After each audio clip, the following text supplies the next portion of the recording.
It's 10 the next hour, relaxing, stop your day before you go into 12 o'clock. That's no y'all to close your minds, open your hearts, and relax and go on this journey with me. Woo! It's a beautiful place that you're about to Trap go. King's back. Cause I want to make you feel, I want to just open you up and think about some things you never really thought about. Come on. Right now. The Wolfkeeper. Come on. Good morning, y'all. Come on. It's the Wolfkeeper show. Get ready. Come on, let's go. Yeah. Woo. Yeah. It's the Wolfkeeper show. Great day. Your boy. Soriano Sanzoni. Let's get it. Smelly Mel up in the room. My boy Tyrone Scott somewhere rocking with the Doggy Dogs. Denzel's in his house. Check. And for all the people out there that love us, we love you back. Thank you all. Get ready for an amazing show. For the Wolfkeeper. Get ready. Here we go.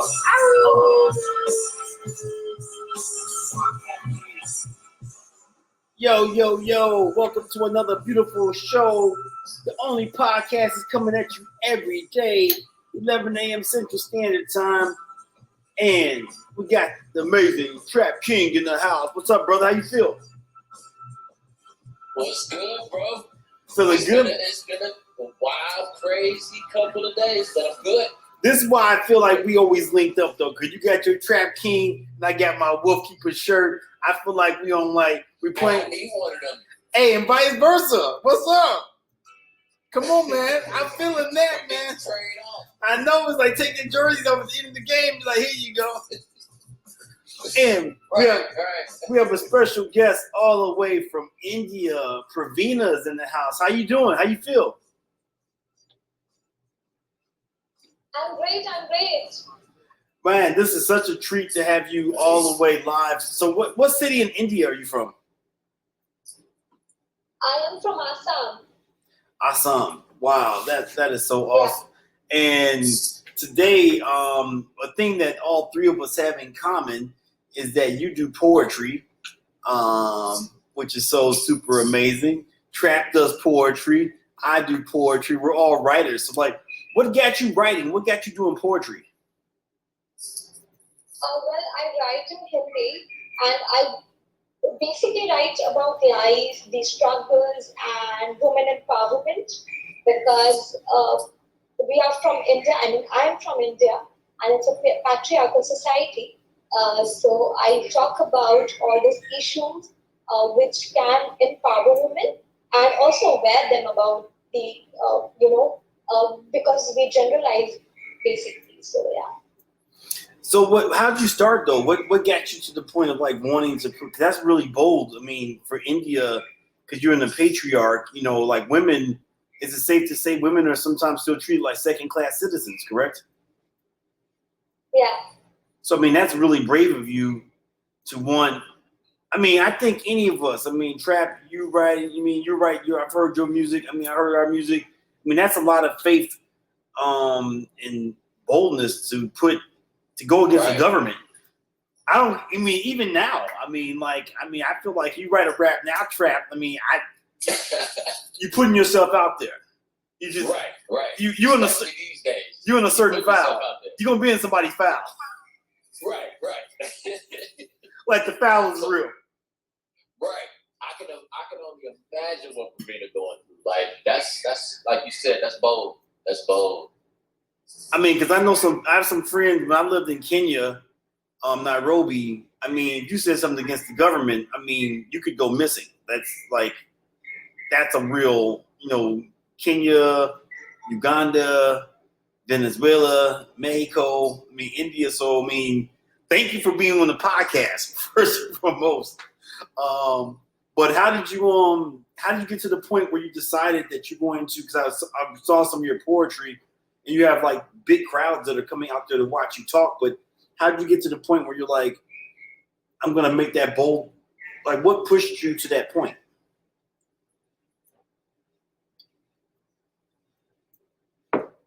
The way I firstly, I talk a lot while reading because I always see that to connect your poetic audience, it becomes very difficult because nobody, I mean, if we talk about us, okay, Triana, sorry, if we talk about us, tell me how much we have read or gone through some poetry books. Not much. We don't follow much. So I talk a lot.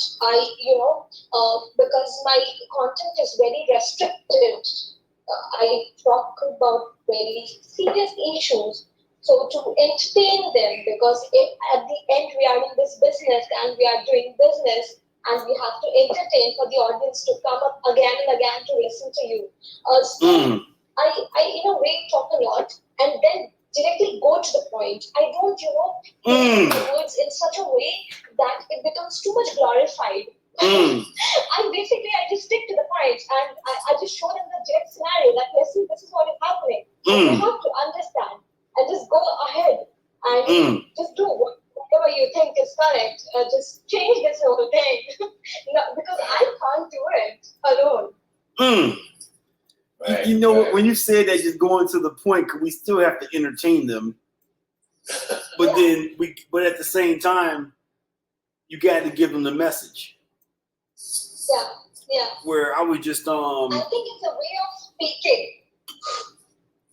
I totally understand and agree with that.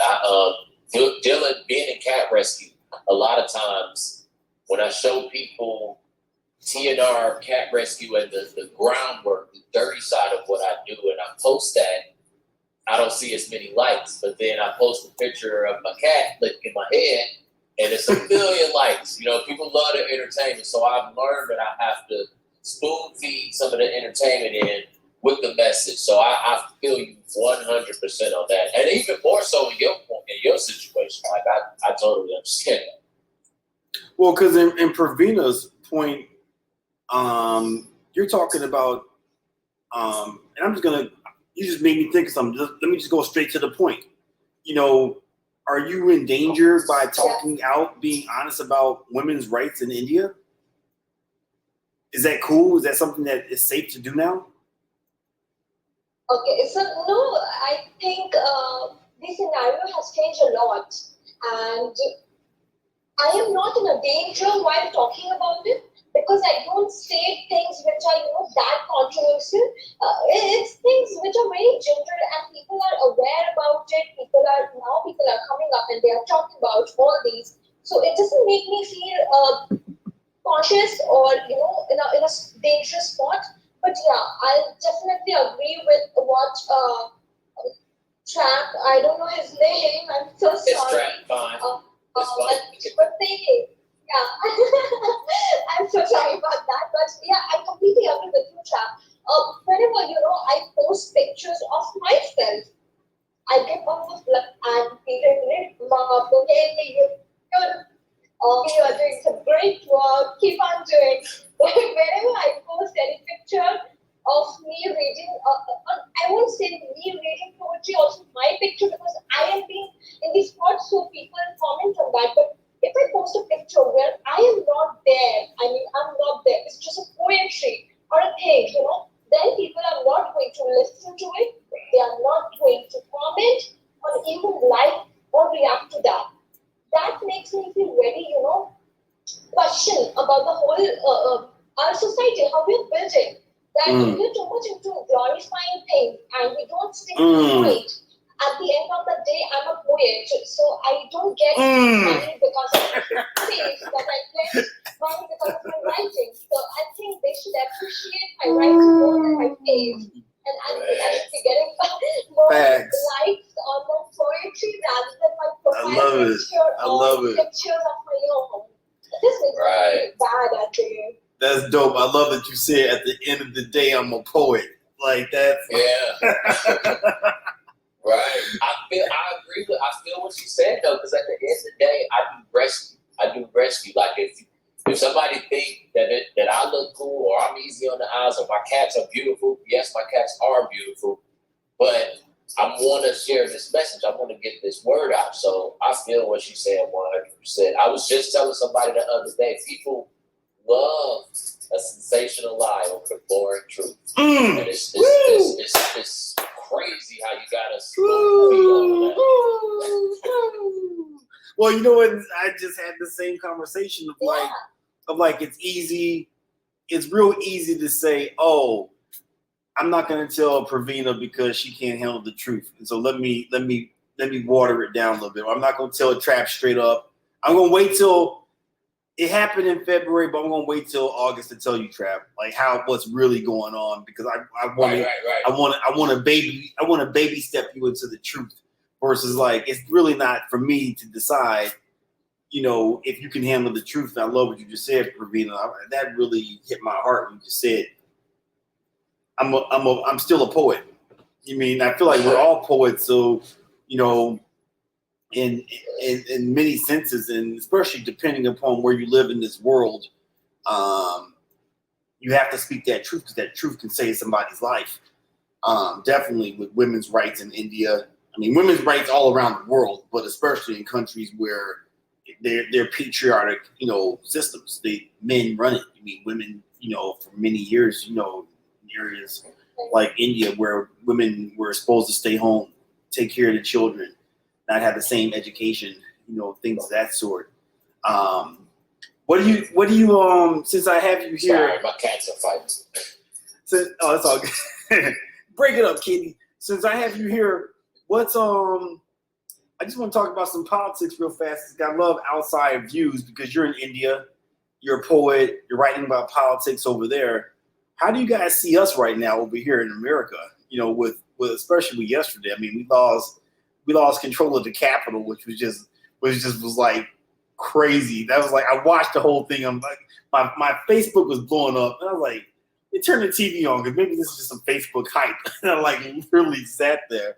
Like I was like saying to myself, the rest of the world has to just be like, what are you idiots doing? Like, how do you talk crap about every place in the world, and now you can't even hold down your own like capital? So like, what? I am so sorry. My internet is having some problem. I don't know. Oh, you're But fine. yeah, You're fine. I didn't know what you were saying. Oh no, I was saying Yeah, what? can you hear? Can you hear me now? Yeah. No, I was saying, Yeah. what's your perspective on America right now with our politics that you're seeing that's happening? Being a woman in India, how do you view America right now?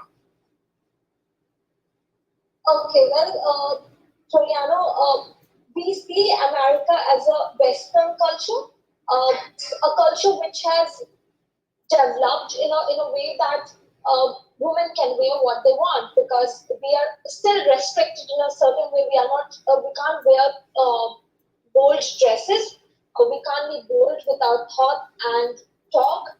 But I can't say that America is completely completely free from this ideology that women cannot do things after a point. Like it is restricting women. I have heard of rapes happening in America, which is really brutal. I mean, more brutal than the rapes happening in India because America is also open to many kinds of sexual. What do I say? You can get tempted with a lot of other things, and you are always exploring things in a sexual way, like because I talk about rapes very often. So I say that to explore these thoughts, America is becoming a city or a state where rapes are happening not because of anything but just to explore. And you don't understand that where to stop. Even I've heard of this, report recently. I don't know. It was a report from America only, where a guy was doing this, and he had a thing. He tore the condom, and then he was made to go under the bar because this is also very wrong. In a certain way, these are all which counts in a violence against women. All these are violence only. We cannot say that we cannot marginalize, or we cannot say this is something which is violence. This is something which everything at the end is violence. It's not that you have to beat a woman to show that listen to point. Even emotional violence is also a thing. And in America, I see a lot of emotionally women are getting a lot of facing trouble whether it's gender biasness or anywhere, even in commercial and personal space both. Wow. Emotional violence. I mean, that's for everyone that's just tuning in. Thank you, Brockstar down there. Thank you, Pet Safety Crusader. Thank you for everyone that's tuned in right now. We're talking to, thank you, all my friends. Thank you, Purgatory. Thank you to Aries Gypsy, Kathy Governor, to everyone that's listening. And we're talking to Pravina, all the way from India, a fellow poet, fellow pod starter out there in India. Basically, she's our across the country, across the world counterpart. She does what Trap and I do, but she does it in India, and she's a writer. And that just really hit my heart when you just said emotional violence. We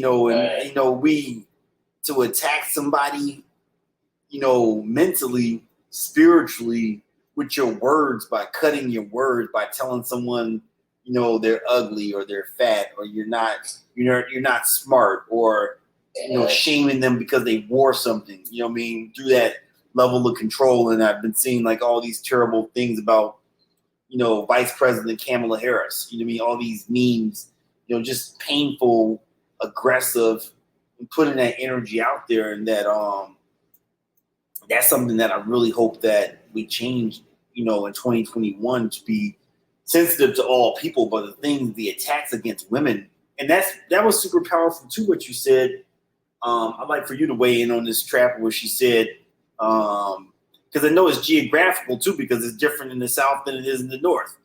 It's different because when she said that, I feel that the rapes, and I love you as a poet that you just went, because a lot of times people don't like to even say that word, and you said that word straight up, that the rapes in America are more violent than the rapes in India. Like, and I feel, that for real, that was a big statement, because like she said, I get it. Like, I really understand, because we're so open to do so much. You can have not a lot, you can have things taken away from you. Then you can have so much freedom and have so much that you open to so many things. You also open to a lot of things that's negative in that way too. So I understand what you're saying, why you say it's even worse out here, because we're open. We're open to a lot of stuff. It's a less disciplined, I'll say. And we should know, we're this world power. I think that a person should listen to this broadcast and say, how dare we call countries like India third world? How do we call Kenya third world? How do we call Uganda third world? And here's a fellow poet, writer, that just said, I feel like the rapes in America are more violent. Like, why is there rape, period? Right. There's that by itself. That there's assault, there's violence against human. Because I'm just like, no one touches anybody, period. Keep your hands to yourself. Like, you learned that early on. But clearly, but then that brings back to what you were saying, Pravina, about emotional violence. Oh, I gotta speak on that. That emotional violence. When you just said that, you just touched my heart. I'm actually going through that right now. Like, right now, what I do in cat rescue, you would be surprised. And I come from an environment of hip hop, gangster hip hop, gangster rap, if you want to call it that.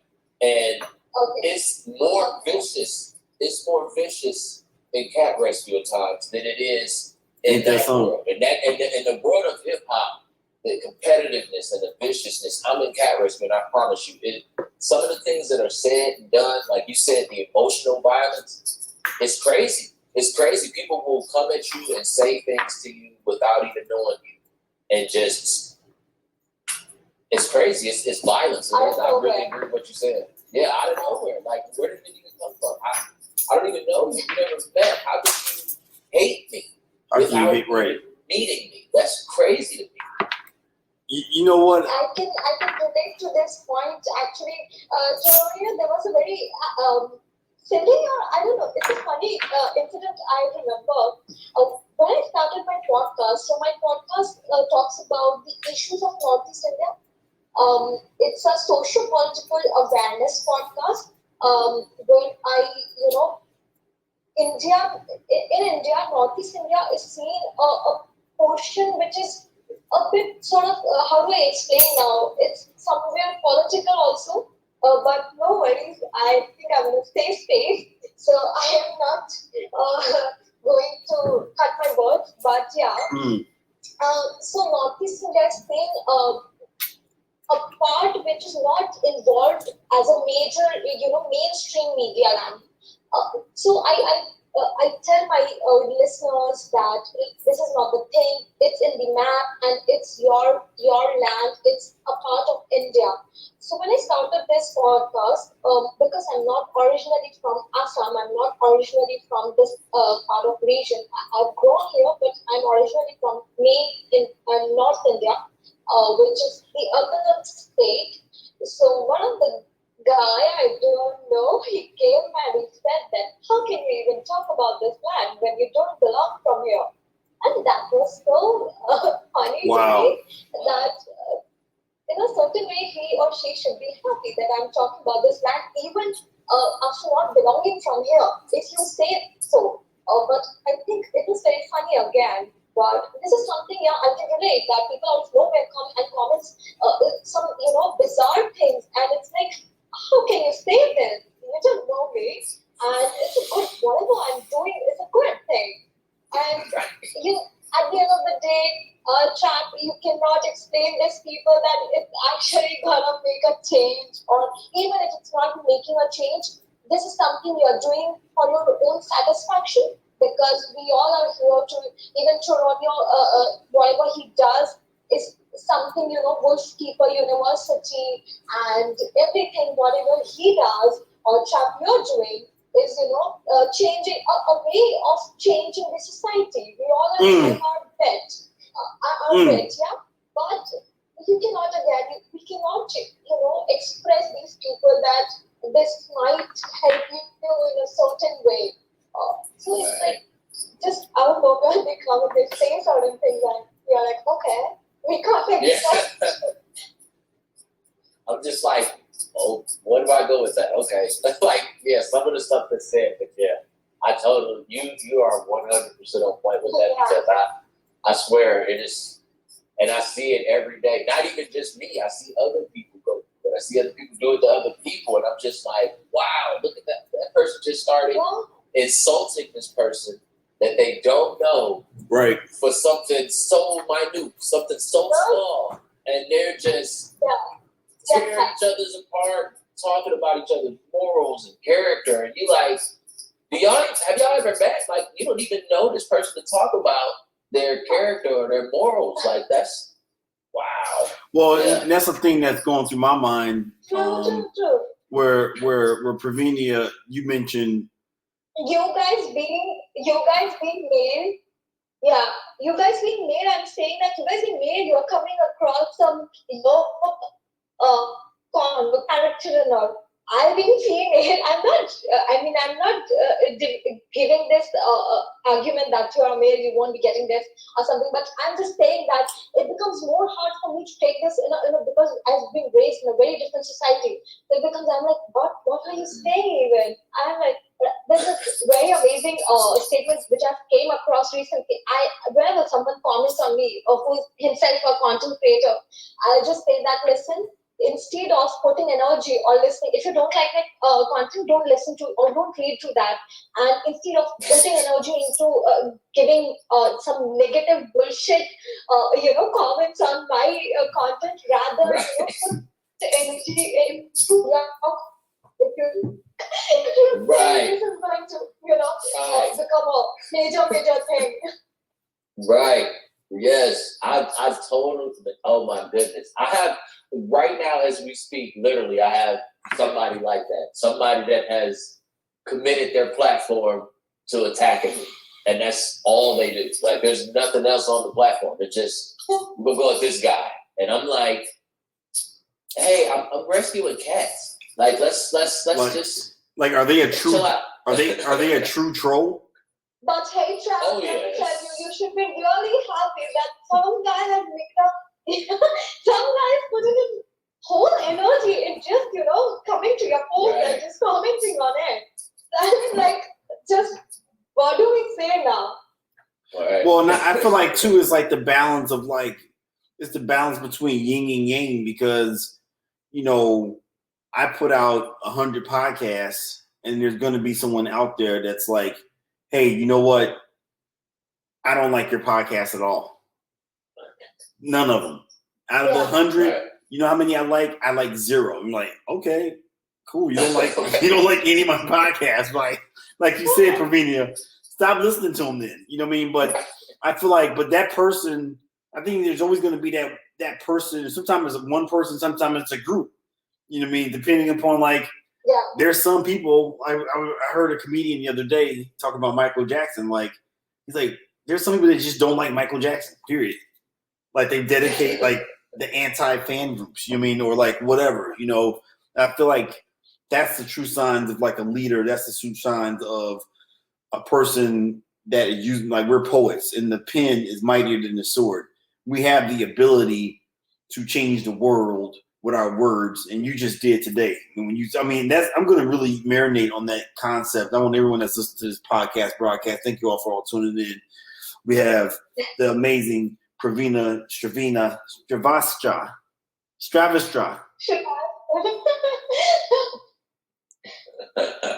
It's really I'm proud of you for jumping out there. Pronouncing my name. No, but you just straight up, you dropped some heavy information just right out there, going straight for the throat. Like this is how it is. So you're gonna have to have us on your podcast too. Yeah, Definitely. yeah. And I know you guys have a lot of stray animals over there. It's trout. We need to go to India. Yo, y'all got. I'm out there. Y'all got some cats. I'm out there. Yeah. And I would love to, guide you both. I'll be your guide. And you said something to me one time, Pravina. I want to end on this note where you said when we come there as a guest that a guest in India is a god because it's like you're welcoming God into your household. Mm. Yeah. And that was super. Yeah. That really warmed my heart when you said that. That really meant a lot when you said that. Like, and I feel like if everyone believed that, you know what I mean, that each new person is God and that there's God inside of everybody. And if you come into my home or I interact with you, I'm interacting with God. So we can treat each other on that higher level and raise your vibration. Raise your vibration. Treat everybody better than you treat yourself. And someone's going to treat you like that way. And that way we can be at the total of the plane. We can control the vibrations and we raise the vibrations, but we have to think bigger. We have to say words. We have to. Someone said, like, you constantly are complimenting me. Why? I'm like, because I want you to know that you are great and that you are loved every time I see you. I don't want you to know that you're great and you loved after you die or when you're at the end of your death or when you're locked up or when you're sick. I want to tell you why you're healthy. I want to make you a living legend right now. Because I'm going to be the one to edify you. I'm going to be the one to pump you up. I'm going to treat you like a god now. And you said that. We had never even met. This is you and I. Here we are through Facebook. We meet and we became friends. I will tell people, take advantage of the fact that right now, due to the pandemic, I don't know if any of us would have met if it wasn't for COVID. That's crazy. I don't know if we would have met if it wasn't for COVID. Wow. Because I didn't even like Zoom.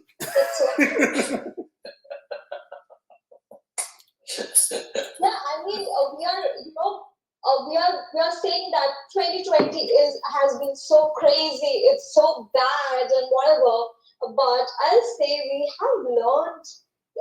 We all, I'll say, we come from a very high seeding tracity, or because of our work, of course. Our spaces are getting very much occupied with whatever we are doing in our lives. For that very reason, we don't get the time to think or sit to think about ourselves.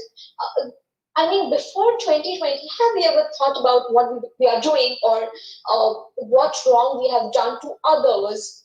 We haven't given a much thought, but 2020 has given a pause and it has made us realize that, listen, you need pause. You are a human, not a machine. You need pause and out yourself as well. I mean, after whatever you're doing, at the end, what matters is your happiness. We all are doing things. I mean, Toronio is doing podcasts, who are doing at rescue, but not for monetary, not for money, but we are doing this for our happiness. We are getting something out of it, which is satisfaction. We're doing it for the love. We really need to sit, yeah.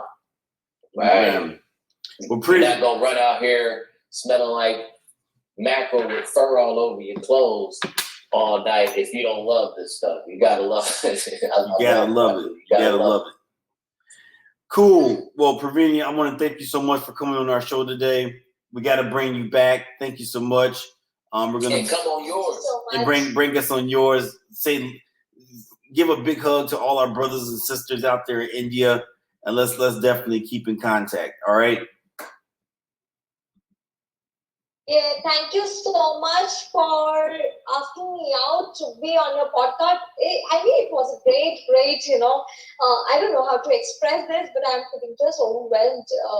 I'm so grateful. I'm grateful because this is proof right here. And much love to you, Mantra. Made my day. All right, thank you. Bye. Thank you. Bye, guys. And good night because it's night here. So yeah. Wow. Good night. All right. Good night. Good night. Bye. Bye. Yeah. Bye guys. Bye. Bye. And now, how's it going? Hey, how are you, Toriano? Oh, I'm doing super duper amazing. How are you guys doing? We're great. You know, considering the interesting times you live in. I know. Today's an amazing day because we just had a double hitter. We had a poet from India named Pravina, the poet, who does a podcast, and she just dropped some heavy information where she's like, we talked about emotional violence, against people and how people use their words, their energy to attack and break other people down. And we were just talking about the beginning of the show about raising our vibrations higher. Okay. Because we can do that. Like, we can tell each other every day, I love you. You're great. You're amazing. Like, we have that power of the words, that the pen is mightier than the sword. And a lot of times we decide to to use it for bad versus using it to uplift people. So That's right. And I just want to segue that into the Osbournes here. Last time we talked, just a little quick recap for everyone that might not. Tell us a little bit about you guys for the people that didn't catch our show last time. We're Animal Biome. I'm Carlton Osborne, and this is. Oh, I'm Holly Gans, and we're married. Yep. And we're the founders of Animal Biome. And Animal Biome grew out of research that Holly was doing at the UC Davis School of Veterinary Medicine. And she was basically looking at gut health of cats and dogs and their wild cousins. And what she found was that the microbiome is essential for health, and that many of our companion animals, cats and dogs, have disrupted microbiomes. And that's part of what's causing a variety of different kinds of health problems. And so we launched in 2016. Oh, look at that. We launched in 2016. What a beauty. And actually, Holly started looking at this with something called the Kitty Biome Project, which was in 2015, where she looked at the gut microbiome of cute little cats like that. And what she found was that 20% of the participants had a cat with chronic GI problems. And when she analyzed the gut microbiome of those cats, and who is that? Okay. What a cutie. Yeah. Ours are underneath the table. Yeah. So what she found was that when she looked at the bacteria in the gut of those cats, she could tell the cats that had GI problems and the cats that didn't have problems. And so from that, we launched a business where we test the microbiome of your pet and then compare it to healthy, and then identify how your pet's microbiome is out of balance and what you can do to fix it. And then we have a line of supplements to address the problems we see in the microbiome. Wow. And sort of part of what makes us unique is that we're scientists. We lead with our own in-house sequencing. So we have a whole team of people who are skilled in genetics and genomics, as well as a whole animal care team who provide advice on nutrition and how to sort of change the diet for the better. Wow. And you know, and yesterday that came up yesterday because on yesterday's show, we were talking about with Miss Fleck and her company who teaches pet CPR and first aid, and I asked her, I said, what's one of the most common problems people have with first aid for pets?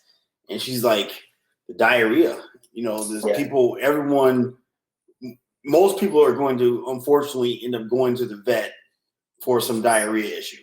And it can get, especially with little buddies like this, you know, because they're constantly eating stuff, they're licking stuff, you know, the skin's the largest organ of the body, so they might be laying in something. But there's a lot of things that can go wrong that can stress you out as a pet parent, especially a new pet parent. When you're like, why is my dog having diarrhea everywhere? You know, and then they're like, they tell you, okay, go to the vet, then put you on science diet, special tummy food for Shih Tzus. And then it's like, you know, special diet food. Then your other friends telling you, give them pumpkin and brown rice. And then someone else is saying, no, don't feed them for a couple of days, and then wean them off that.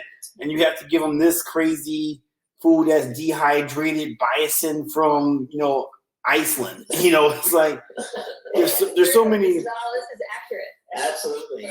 Like no one. Giardia has kicked my butt plenty of times before. Working at the shelter.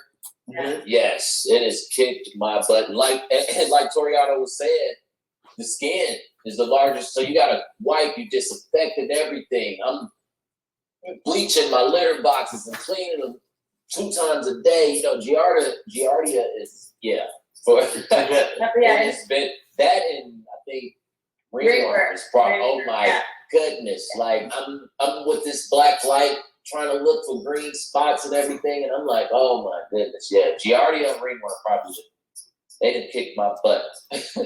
Yeah. Definitely, yeah. No, ringworm is such a problem, and Giardia, we know, actually really tweaks the microbiome, and so we don't know if it's both. I think it's both the infection as well as the treatment can cause some lasting issues. Yeah, they can contribute to some of these diarrhea cases. Yeah, so our dog Charlie got Giardia last January, February, and so because we're in the animal health business, our dogs get tested for pathogens and parasites all the time. And so we actually tested Charlie, and he tested positive for Giardia. Actually, we double-checked and he tested positive twice, but he had no symptoms.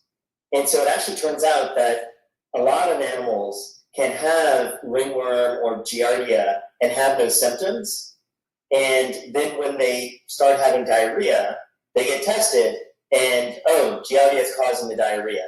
And it may not actually be true. And also, what we found was looking at it was that, it used to be that the standard treatment for Giardia was metronidazole, and that now, like, specialists are actually recommending that they don't use metronidazole, that they use Panacur. And the reason is that Panacur is much more directed at the problem, and that some strains of Giardia have become resistant to metronidazole, and metronidazole causes long-term damage to the microbiome. So we chose to just do Panacur, 2 rounds of it, a couple weeks apart, and then we tested him again, and he was clear of it. And all the while, we didn't have any diarrhea, but we still treated him with Panicure, and he ended up, he's fine now. And so when we talk to our customers, we find that a lot of our pet parents or customers have pets that have chronic GI problems, and they say that it all started with Giardia. And like Holly said, sometimes it's the Giardia, and sometimes it's the treatment that may be as bad as the Giardia itself. And so we really encourage folks to focus on the microbiome, because if you ever have to give your pet antibiotics, really getting a sense of how their microbiome is doing after the antibiotics, even if they don't have any symptoms, is really important.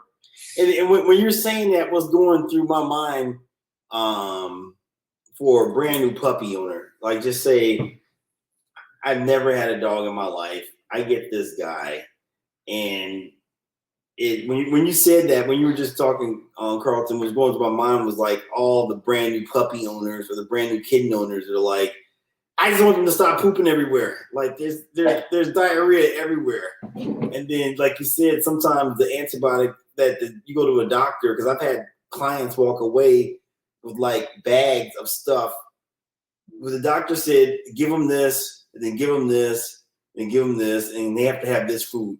And they have no idea what they're giving their pet, number one.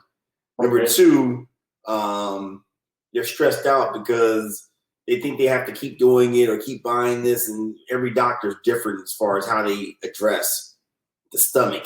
Yeah. And look at what your vet tells you, right? I mean, they tell you to do all this stuff, you're gonna do it. Right, because they're the doctor. They have to be right. So how do you guys then, because you are basically, I mean, you're in like, correct me if I'm wrong, but your foot's kind of like you're dealing with the medical component because you're selling something that's considered medicine, but then you're kind of competing with the dog food companies that are out there too, because some dog food companies are like, hey, use this food and you don't have to do any of this other stuff. You know what I mean?